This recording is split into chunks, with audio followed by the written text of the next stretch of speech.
Your catalogue of work is truly fascinating, I have to say, and I have to admit that I didn't really know of your work before I made contact for this podcast. But the very first question that usually comes to mind is, when did this fascination with Arab culture, with Middle Eastern culture and history begin? And what was the drive? What was the motivation? Well, there was no connection with the Middle East in my family whatsoever.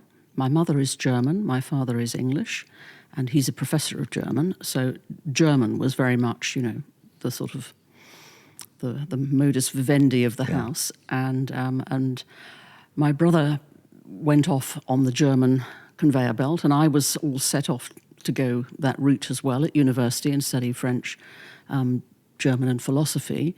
And suddenly I realized, actually, I don't even like German that much. I just happen to be quite good at it for obvious reasons. So I wanted to switch to something completely new. I knew I was a linguist, so I chose Arabic for the main reason that I've always been fascinated by the birthplace of civilization. What was it about that area, the Tigris and Euphrates and the Nile Valley?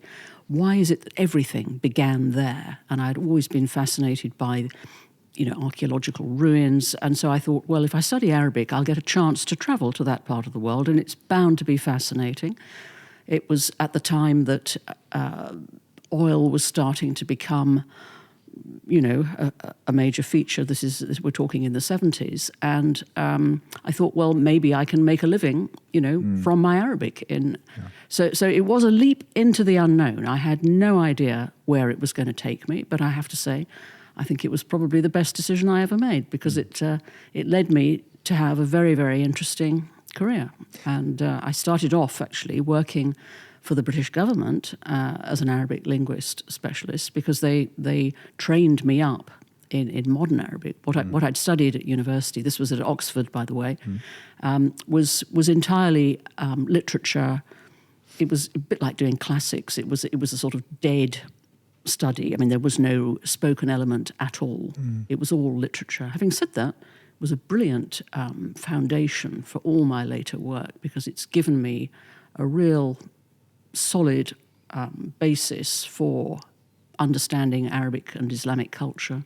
Islamic beliefs and institutions we had to study, literature from Shi'r al-Jahiliyyah right up to, right through Al-Ghazali, and into modern, 20th century work. So I got a huge range of Arabic culture from my studies. So I'm very grateful for that.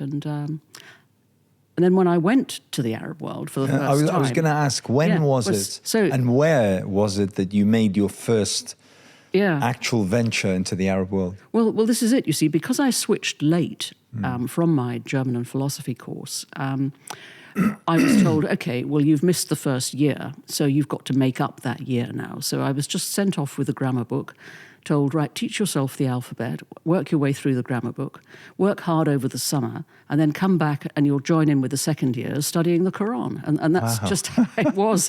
So I didn't question it. I just got on with it and worked hard and thoroughly enjoyed it. So I had to cram what was a 3-year course into 2 years. So I didn't go physically to the Middle East until the summer of 1975, it was. And that was to Egypt. And I had huge expectations.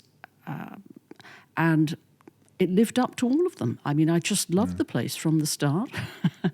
And I thought, wow, what an incredible place. I'd only just started to learn the language, so I could just barely make out things like on the tops of buildings, I was trying to read, what turned out to be adverts, of course, So the first word pretty much I deciphered was Coca-Cola. I thought, oh, well, that was a bit of a letdown.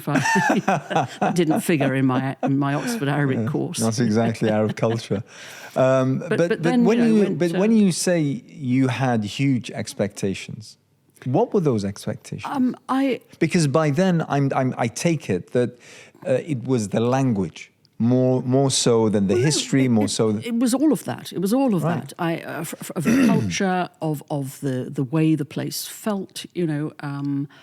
How I would react to seeing the actual archaeological remains of ancient Egypt, and how I would find modern Cairo. Modern Cairo. Also obviously Fatimid Cairo. All the things I had studied. I was so looking forward to, for the first time, actually experiencing a bit of the Islamic world, the Arab world. So I was very excited about it all.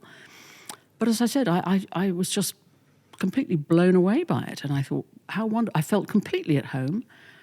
This was, I was young, blonde, wandering around by myself. I never had any trouble at all. People have often said to me, hasn't it been a problem being a woman in the Arab world? And I've always said no. Frankly, it's been an advantage. I've never had any problems. People have always been totally delightful, hospitable. When I've been in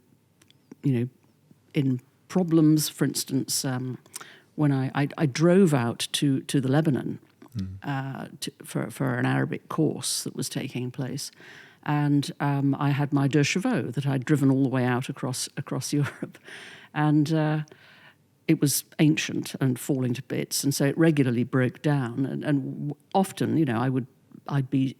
This was at the time of the Lebanese civil war, by the way, so. Syria in those days was the safe haven. Yeah. So come the weekend, I used to drive up and over the mountains and into Syria, and have an absolutely wonderful time exploring Syria back in the 70s. And if, as regularly happened, my car broke down, people would just come out of their villages, to help me, sometimes put me up for the night until some local engineer could be found to fix the car. They always refused any form of payment for it. I mean, it was just wonderful. As I said, I never experienced any fear, any anxiety about it at all. It all just kind of flowed and seemed natural. How did that fit with... we all approach new experiences with a level of trepidation, with some baggage of, preconceived ideas, notions, whatever we've read, whatever we've been exposed to. How did your experiences, whether it be the first visit to Egypt or subsequent visits, how did that fit with those kind of preconceptions that you carried with you? I think it always seemed absolutely fine. I didn't have any. The only part of the world which I didn't feel so at home in the Islamic world was the Gulf, to be frank, because having studied, obviously, if you like, a sort of Arabic culture purist sort of, Yes. I found because I spent some time in Dubai, for example, in the Emirates for a few years, and I struggled a bit with that because it wasn't the Arab world that I responded to, if you like. I found it all a bit artificial and a bit. Was this recent? Well, since when was the first time? Probably from the 90s onwards. Right. But yes, so that to me wasn't the Arab culture that I was. Right. Having said that, I did live and work in Oman, in the Sultanate of Oman for a time, which I also liked very much. But again, that was a long time ago, before it became a bit more commercialized. Yes, so I've always. I have to say that my favorite places are definitely Syria, without a question, which is obviously, since when? Since those days? Since the 70s? Since those days, yes, I always loved Syria, going right back to then. I always had only good experiences in Syria. So then when it, by chance, I was given a commission to write quite a detailed guidebook on Syria, and I started to do some research trips, and this was in the early 2000s. So I went back and explored it, with a view to writing this book. So I went to literally every corner of Syria. I mean, there is nowhere in Syria where I haven't been, where there is, anything that you would wish to write about from the cultural point of view. So I know it extremely well. And then, of course, this extraordinary chance came up to buy a house in the old city of Damascus. And it, again, pure chance. A series of unlikely coincidences led me to learn that it was possible as a foreigner to buy a chunk of UNESCO World Heritage Site. And I just thought, how can that possibly be possible? This must be some misunderstanding. But no, I was assured, no, it's fine. So I thought, well, that would be a dream if I could do that, if I could restore a sort of neglected one house, from amongst the many houses that are falling down in the old city and badly neglected. That would be my contribution to the cultural heritage of Syria, and it would be an incredible thing to do. And everybody advised me against it. They said, "You're insane, don't do it." When was the this? lawyers especially advised me against it. 2005. Right. So I bought that house 20 years ago now.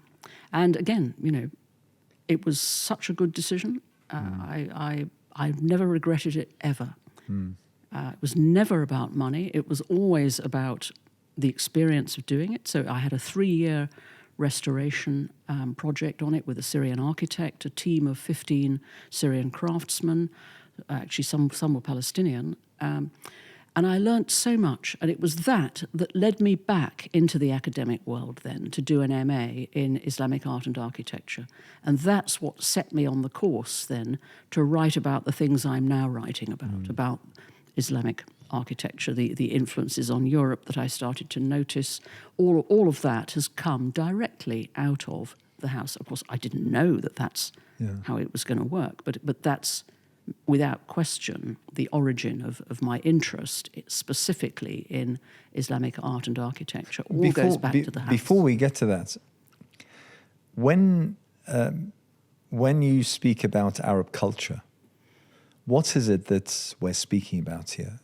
Is it about the history? Is it about the faith? Is it about the customs? Is it about the architecture, the art? What are we talking about when we talk about the culture of that particular region of the world?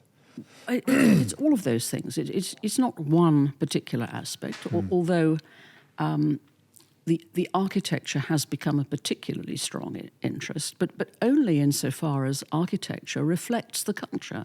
I mean, those courtyard houses are a reflection of the way society worked. They are eco-houses, traditional eco-houses that have evolved to adapt to the social needs of a typical Islamic family and the climate. So it's the way they've evolved, the choice of decoration in them, everything is telling you something about the culture. And that's what I love about architecture. It's the physical representation.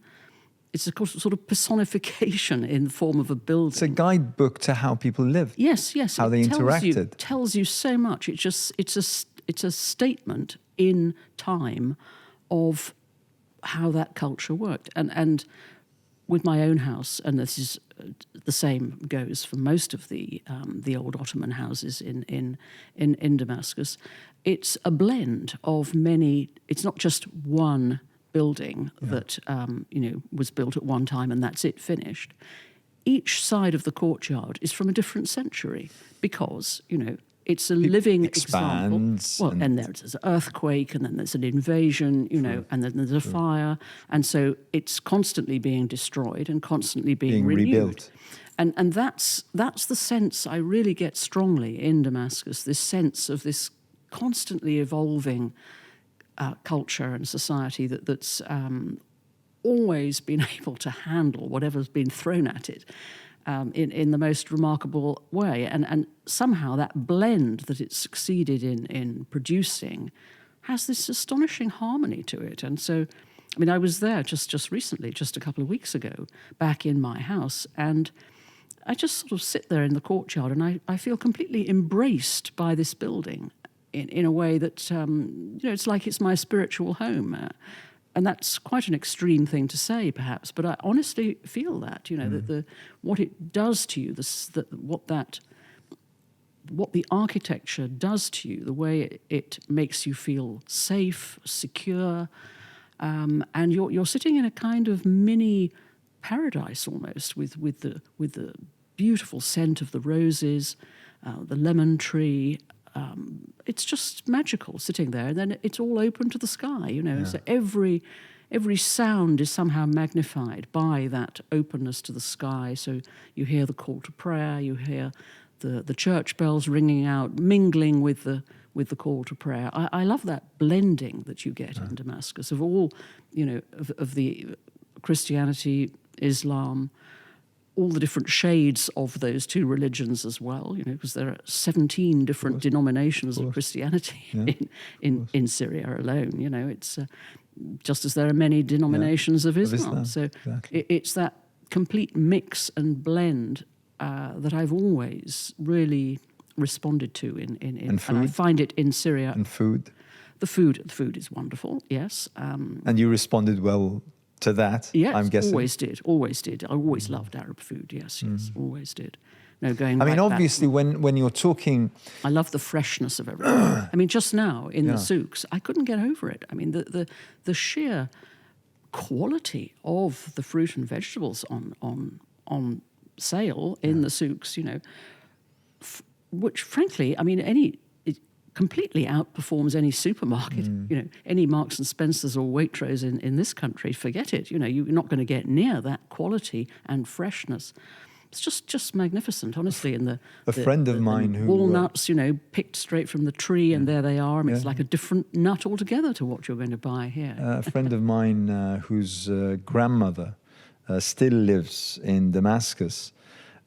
He tells us how she would make fun of even her own children, his parents, when they complain that the fridge has broken down, because she... for her, the fridge is just a cabinet sitting in the corner, which she seldom uses because everything is picked daily, fresh, either off the trees or off the vendor, and cooked and used, and that's it. You don't use a freezer. I mean, just now when I was there, there's only four hours of electricity a day still in Damascus. Some days it's better, and there's 6 hours, but obviously that's not enough to run a freezer. Of course. Or a fridge. So indeed, the fridge is there, but it essentially serves like a storage area. A cabinet, So it's actually full of lemons. I mean, of course, when we're talking about culture, as you mentioned, obviously you have the architecture, you have the arts, you have the food we touched upon, also the dress, the embroidery, the kind of cloth, and all that fits perfectly well with the climate, with the environment, with the need to move and to, facilitate whatever function someone is doing. I take it that this is also part of your interest in the area. Yes. But also, the thing I particularly like is the way people are, the way... There's still such humanity in people. So everybody has time for you. You always... nothing is sort of planned or arranged. Whenever I go there, everything just sort of evolves. It just kind of happens organically somehow, without planning, everything is sort of an instant decision to do this or that or whatever. And it just takes on its own momentum and flows in this incredibly natural way, the complete opposite of life, in Europe or this country, where people is timetabled and everything. It just doesn't work like that. People don't think like that even necessarily. And I like that...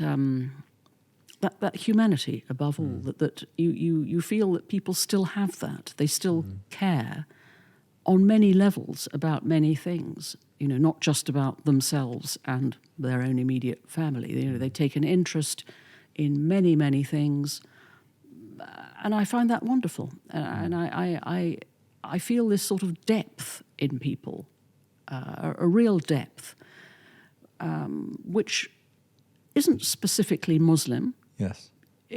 But it is Syrian somehow. Yes. So you will find it in a Syrian Christian and in a Syrian Muslim.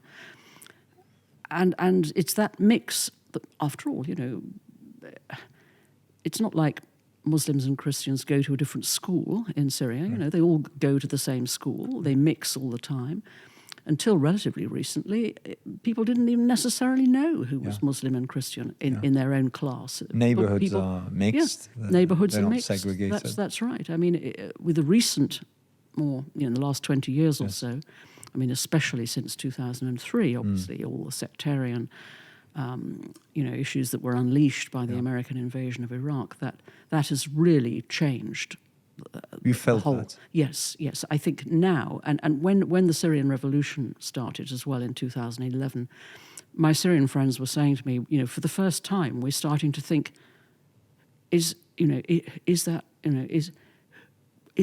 Shia? Is he Alawi? Is he Sunni? Is he Christian? And they never thought about it before, because you can't necessarily tell from somebody's name. Sometimes you can, but you can't always tell.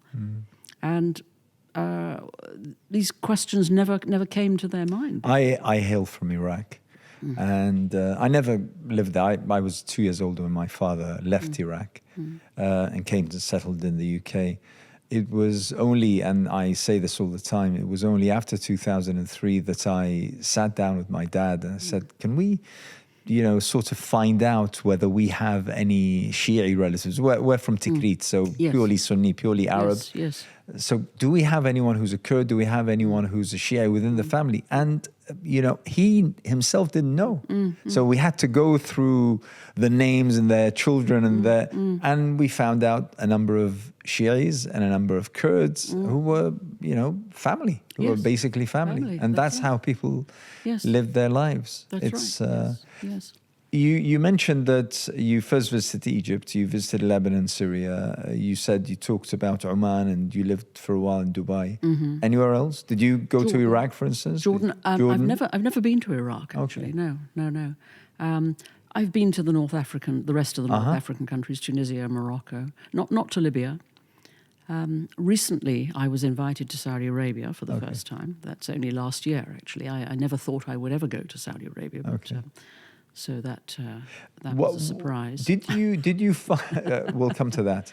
Did you find a bit of a disparity, a distinction between the North African and the sort of Levantine culture, methods of how people live their lives, how they responded to you, probably? Yes, I would say so. I would say so. I actually encountered more hassle in North Africa, in your Morocco, visits, generally speaking, are they recent? No, they were a little, I mean, within the last 10, 20 years. Okay. So I'm told it's better these days in Morocco, but certainly Morocco used to be a nightmare. You used to get hassled badly as a foreigner. And it wasn't necessarily just because I was a woman, I mean, foreign men were hassled a lot too. Just a foreigner was seen as a walking opportunity in a way that I never, ever found that in Syria. I was just always accepted, basically, as a foreigner, yes, but who was interested in Syrian culture. And so that was it. I mean, I was never, in the whole process of buying and restoring the house, I was never, overcharged or anything like that, because I was able to compare, by knowing several different people and approaching the same thing from many different directions. I could always double check things myself, and I totally trusted the people I was working with. And as a result, they trusted me. I mean, it was a really wonderful relationship of trust, and I'm still in touch with these people. So. Do you think it has anything to do with, I don't know, probably the tourismification, if you wish, of a particular society, when tourism becomes a deciding factor in someone's well-being or a nation's, well-performance economically and financially? Do you think that has anything to do with how different your experiences were between Syria, for instance, which isn't known as a tourist spot, and Morocco, which is? So do you think that's... It could be. It could be that, yes. Because that's right. I mean, Syria was not a top tourist destination, although in 2010, just before the revolution, it actually featured in the top 10 True, I recall destinations, in the Times, the place to go this year. Yeah. So it was getting there, and more people went. But everybody who did go came back And with has the same, everything that came it back with the needs same for story. it to become so. Indeed. Climate, food, Yes, yes. people, it just needs to maybe take time to rebuild. Well, that's right. I mean, the infrastructure is yeah. shot to pieces at the moment, so it will take time. But I actually went back to the Ministry of Tourism when I was there just now, and some of my old contacts, from all those years ago, 20 years ago, are still there and are now in quite senior positions, of course, because time has moved on. Yeah. And they said they're going to start off by trying to get Gulf tourism started to come back, but they think it will take about 5 years before Europeans and Westerners come back, because it's going to take that long. Yeah. I mean, just the electricity. I mean, I've got a friend who works in the ministry, a senior engineer who works in the Ministry of Electricity, and he said they're really working flat out to try to get it back, but it's been so damaged. But by the end of this year, well, by the summer actually, they're hoping that they will get 50%, so 12 hours out of 24 in Damascus. I mean, it may take a bit longer in other parts of the country, but... Which is quite something if it's happened. Well, considering that they only had 2 hours, in December before the fall of Bashar. So, it's a pretty huge... Considering the fact that in Iraq, for instance, now 22 years since the occupation, we still don't have, really? 12 or 14 hours of electricity every day. So, tragic. Yes. If they get it by the summer, 12 hours, that's quite something. Yes. Tell me about the history of the region. Tell me about what you came to discover, what you learnt. What it is, if you were to have a conversation with your friends or family here in the UK about that region, and you had 2 to 3 minutes to tell them about the history of the region, what are the main focal points, do you think? Gosh, that's a very difficult question, because I've always my interest goes right back, you see, to starting with Bronze Age things, as I mentioned right at the beginning, the birthplace of civilization. Yeah. So I've always been fascinated at the things that were invented, for example, in that part of the world. So the alphabet, the phonetic alphabet in Ugarit, and astonishing things like that music, the first musical notation was found in Syria as well. So incredible things that I think stem from the geographical location of somewhere like Syria, right on the crossroads there in the Eastern Mediterranean of all the trade routes. So it's always been this intersection of different people coming from all different directions and mingling, and that's, in my view, it's that form of multiculturalism that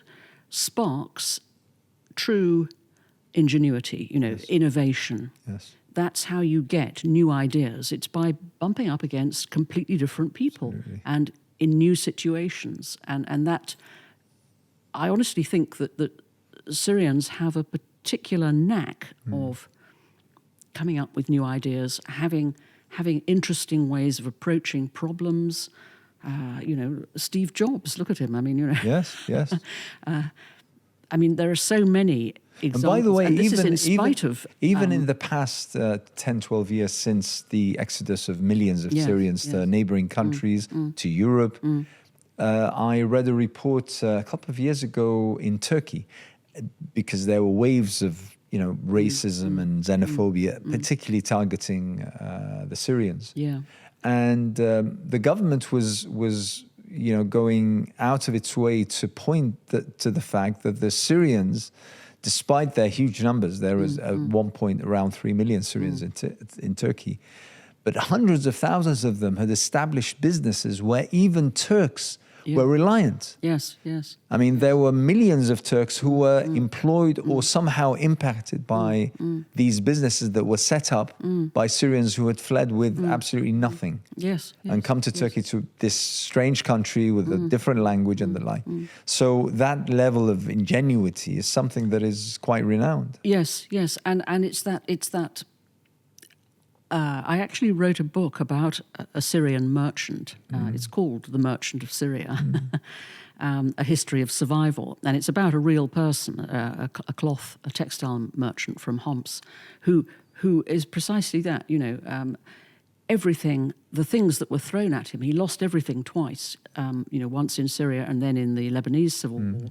And each time, just through ingenuity and building relationships of trust with his customers and being prepared to think outside the box about how to go about things.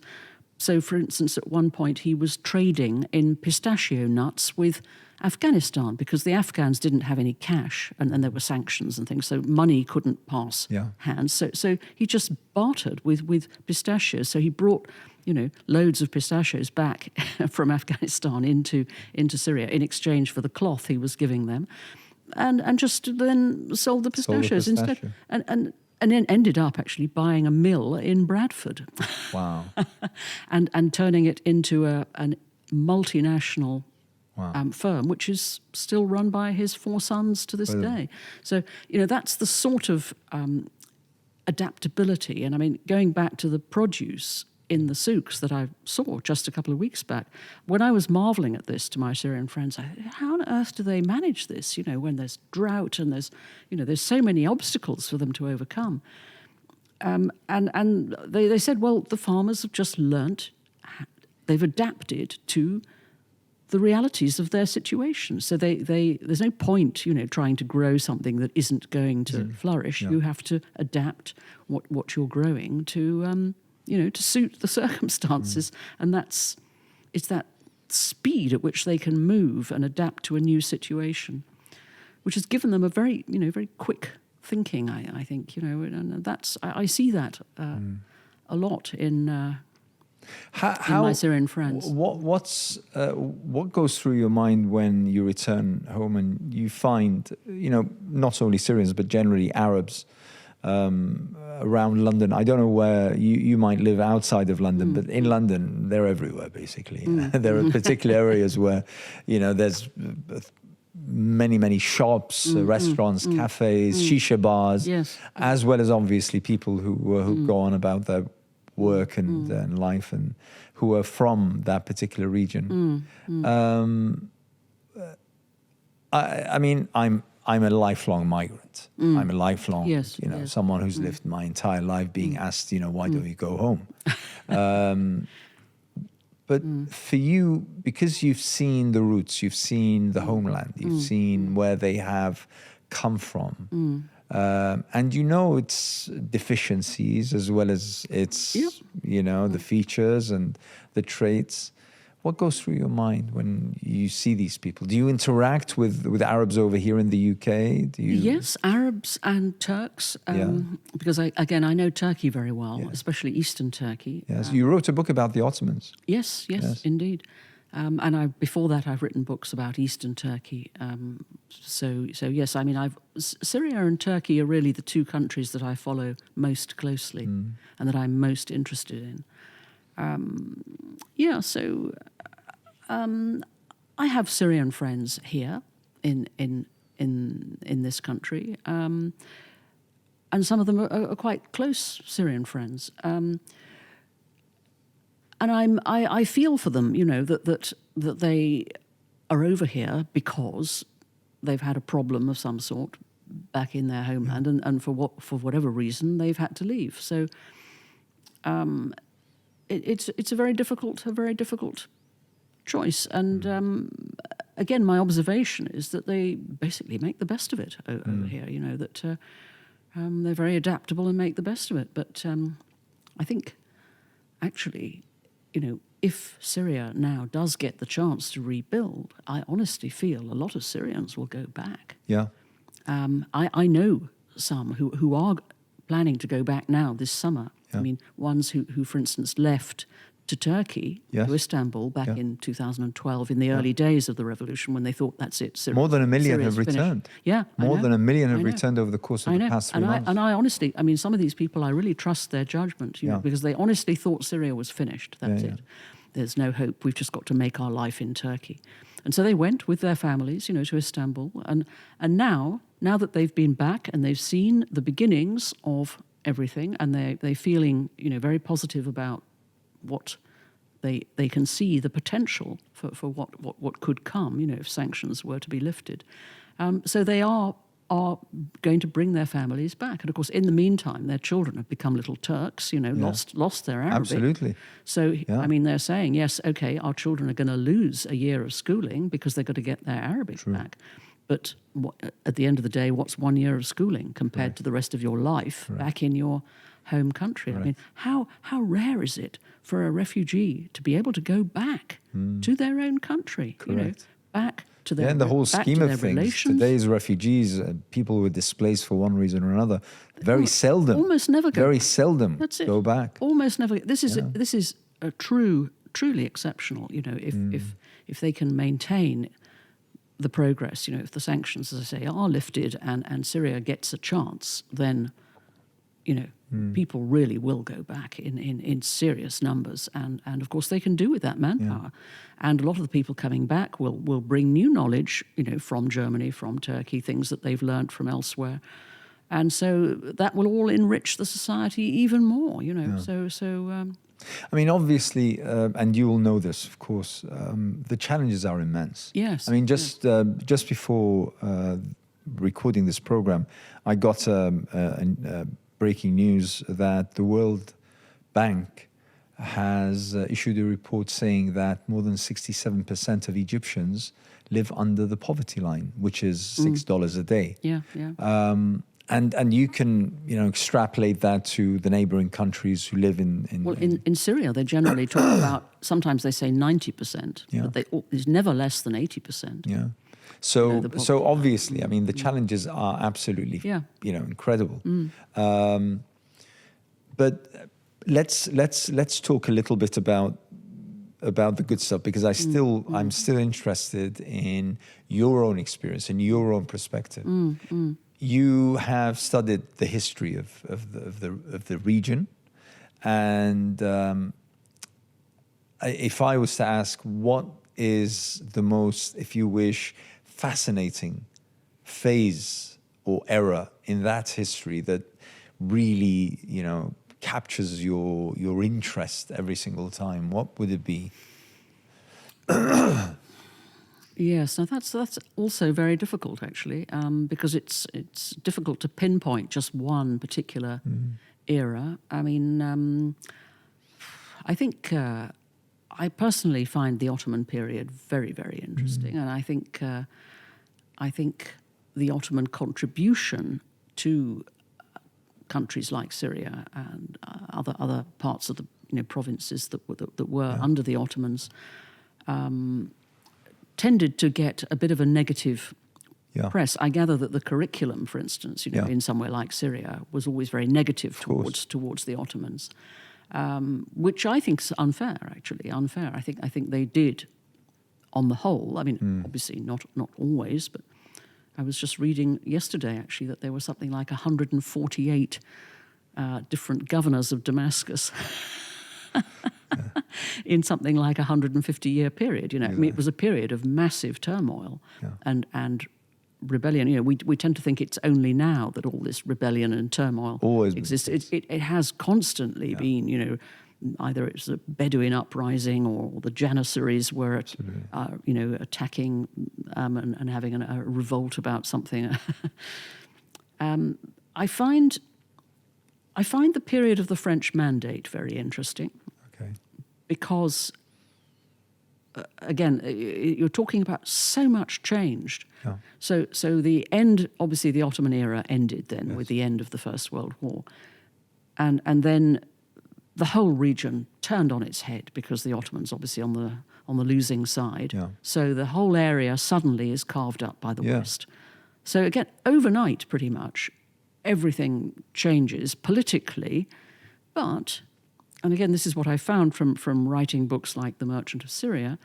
For people on the ground, not that much necessarily changed. Yeah. Their lives had to go on. Correct. They still had to, feed their families, do their jobs, And do there their were work. still families, literally, not tribes, families who were living on both sides of the line that was being drawn. Yes, the lines were meaningless. Iraq and So Syria, meaningless, Syria and yes, Lebanon, yes. and so on and so forth. Jordan and Iraq. Yes. Families, your cousins, people who were married, for instance, and all of a sudden they were told that now there's a line and you have to go through a checkpoint, and and it was all very, very foreign. That's right, and then it didn't stop there either, because obviously then at the end of the French Mandate period, there was that deal done with Turkey, where they gave away the whole of the Hatay, to Turkey. Yes. And Syrian maps to this day mark that as part of Syria. All Iskenderun, as it is in all of that, and Antakya. Correct. All of these places, which are Syrian essentially, and by the way, there's also a very, very valid claim to Mosul. Yes, Mosul being part of Syria that was carved and given, to Iraq. It was a mess. I mean, basically, it was. And the line across the top, dividing Syria and Turkey. Yes. I mean, I've had personal experience of that line. And at the time of the revolution, when so many people were being pushed out into Turkey and crossing that line, a lot of them were sort of going back to family who were actually just living in the village on the other side of the border. Very true. Very true. So they weren't conventional refugees in that sense, and a lot of camps were established in Turkey there, which were actually never really filled because people never went into the camps. They had relations and contacts to go to, and they kind of just got absorbed into the networks of social networks that they already had through their families. So I find all of that fascinating, the way people have adapted to these major political things which have just been imposed from above.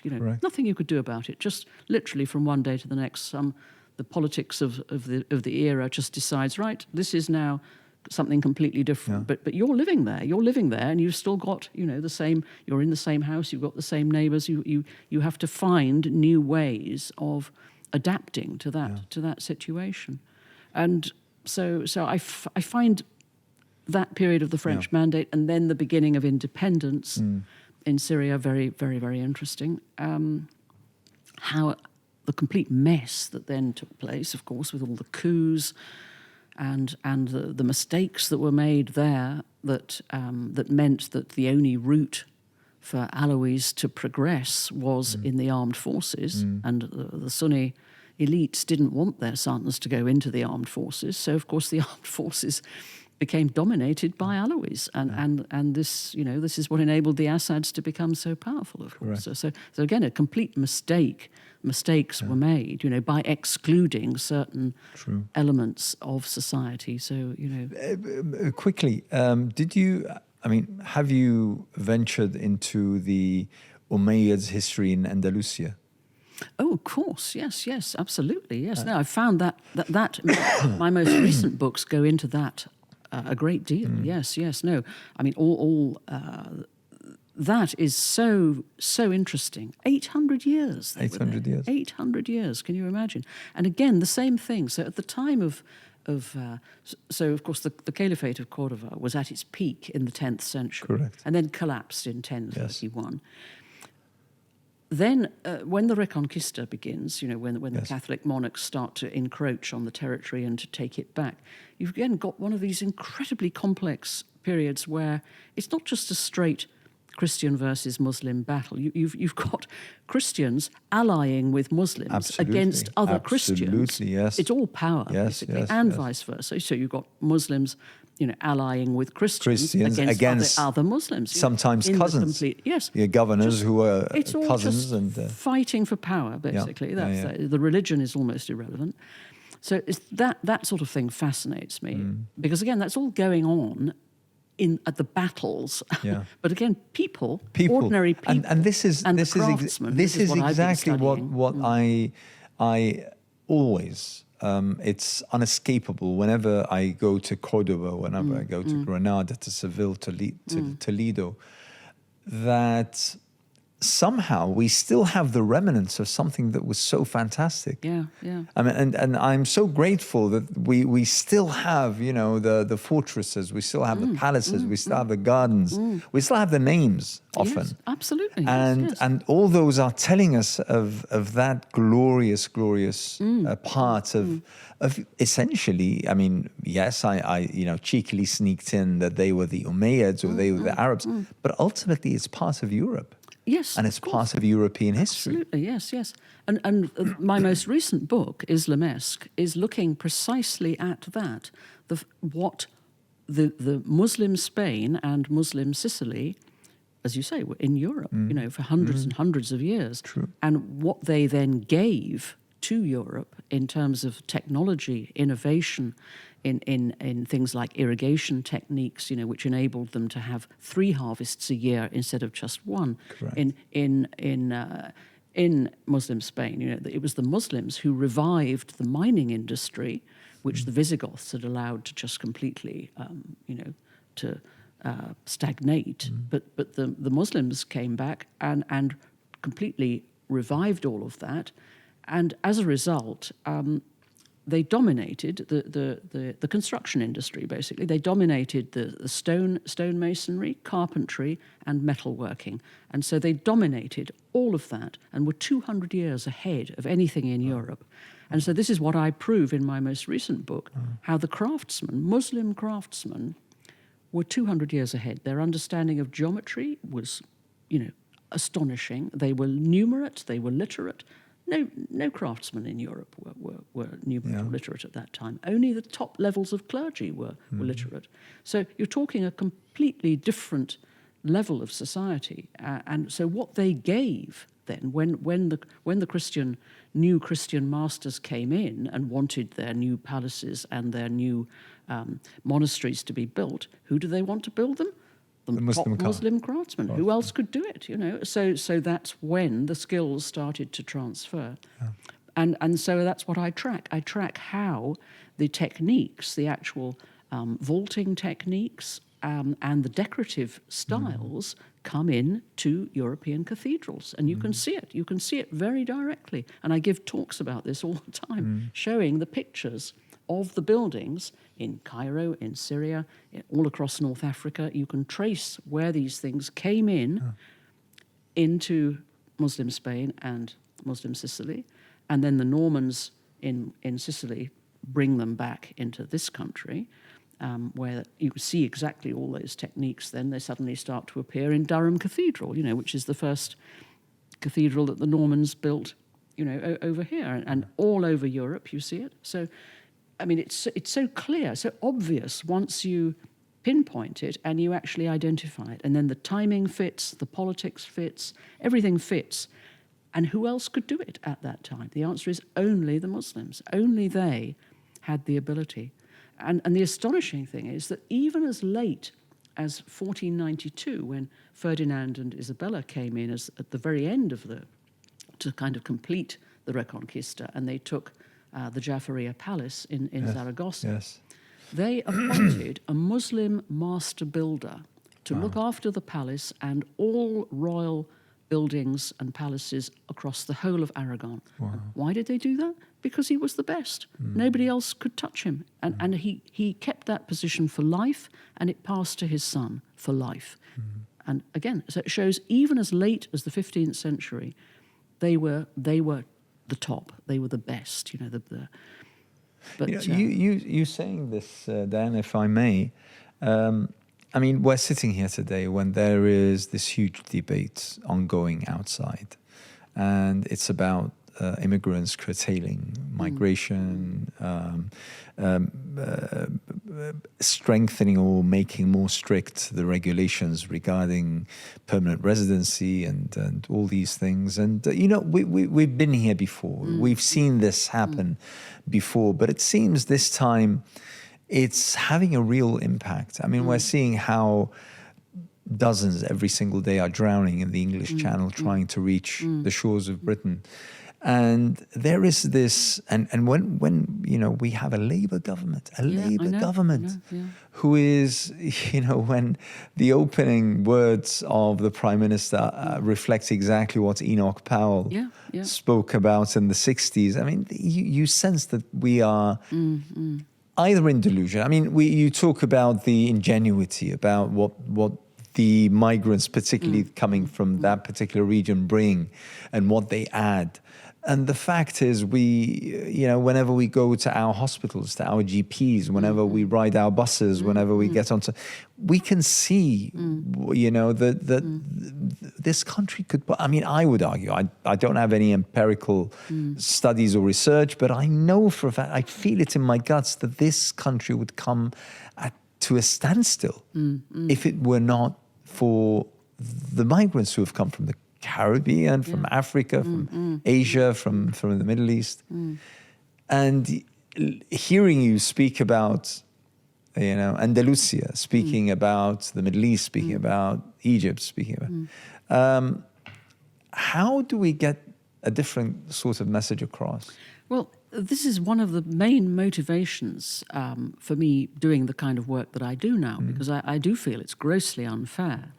And so, as I mentioned, the new book, Islamesque, and the one before, Stealing from the Saracens, both of those were very much motivated by me wanting to push back against this tide of Islamophobia that began with Brexit, basically, and all of that, the anti-immigration thing, because I feel is so unfair, especially as Britain has actually been truly pathetic in the number of... you'd think they were swamped, but honestly, compared to somewhere like Germany, for instance, Britain has taken a teeny-weeny proportion. So I really want to push back against that narrative. But the way I do it is by showing just how much we owe to the Islamic world in particular. So the word Islamesque that I've made up as a word, it doesn't exist. It's my word. I've made it up in direct challenge to the concept of Romanesque architecture, which is what came before Gothic. The term Romanesque was only invented in the 19th century by a pair of French art historians. So, but we've just kind of accepted it as, we never questioned it. And I'm saying, look, if you're going to call it anything, you've got to call it Islamesque, because all the features that you're calling Romanesque actually have come into Europe from the Islamic world. And given that everybody acknowledges that so-called Romanesque is the foundation, the essential springboard for Gothic and the Renaissance and everything that came afterwards, then we're actually saying that it's the Muslim world that gave us this essential springboard. And so I'm saying it's high time now, 1,000 years late, that we acknowledge everything that we learnt and that they gave us. So I think it's incredibly important. And I honestly think that places like Germany, which did take in huge numbers of refugees, when these people do leave now and start to go back, they're really going to miss them. They're going to feel the the same effect. in Turkey. Those Syrian refugees, I know they've been complaining about them, but actually most of them are going to be very much missed. I hear of some small cities and towns in Germany where mayors have met with Syrian refugees who have made communities and have built businesses and the like over the course of the past 10 years. Meeting with them, asking them, what their plans are, and can they do anything better in order to keep them here? And will they, preserve? Will they keep their houses which they bought, or their businesses, or will they? Because they are concerned, because people in office will realize that the impact will be quite substantial. Yeah. I mean, I've got a friend, for example. He was actually my best Syrian friend who tragically died of a brain tumor. I mean, not directly in conflict, but I'm sure it was provoked by stress and strain and all the rest of it. And he had a younger brother who in 2014 got on a boat, and because he was going to get drafted into Assad's army. And so he got out and was on this sort of rusty old tanker thing that docked in Catania in Sicily, and they managed to get in a taxi and get themselves up to Germany. This was at the time that Angela Merkel was saying, come, you're welcome. They went to Saarbrücken because that was where they were told the waiting list was shortest. Yeah. Within 2 weeks, he got his asylum request and was then given a flat, was given German lessons, He was given everything to help. Having said that, the poor guy, I mean, he was 30, he was a lawyer. Yeah. All his qualifications were worthless, and of course he didn't have the language, so he had to go back to completely square one. He was single, very, very difficult, separated from his family, completely alien culture. This was, as I said, 2014. Just last year, he's had such a difficult time. He's encountered a lot of racial prejudice. He's tried really hard to find work. He's had apprenticeships here, there, and everywhere. Obviously, he's had to completely change direction. So at what should be his prime time of life, in his 30s, he's had such a difficult time. But he managed to, a Syrian wife, his family from Latakia, sent him a Syrian wife, and the Germans agreed to let her come in, and they got married, and they had a son last year. So, finally, he's got something in Germany, although his whole working life is still far from satisfactory. But now, suddenly, just a few weeks ago, he was able to go back to visit his family. And I said to him, are you going to go back permanently there? And he said, yes, basically, as soon as I get my German full citizenship, then, because it's silly to just let that go, I'll get it because it means just being here for another year or so. Then we'll all go back to Syria. I mean, why wouldn't you? Because he can go back, he can become a lawyer again. Exactly. And he can be truly valued in his own society. Exactly. Why would he put himself through all that difficulty that he's gone through?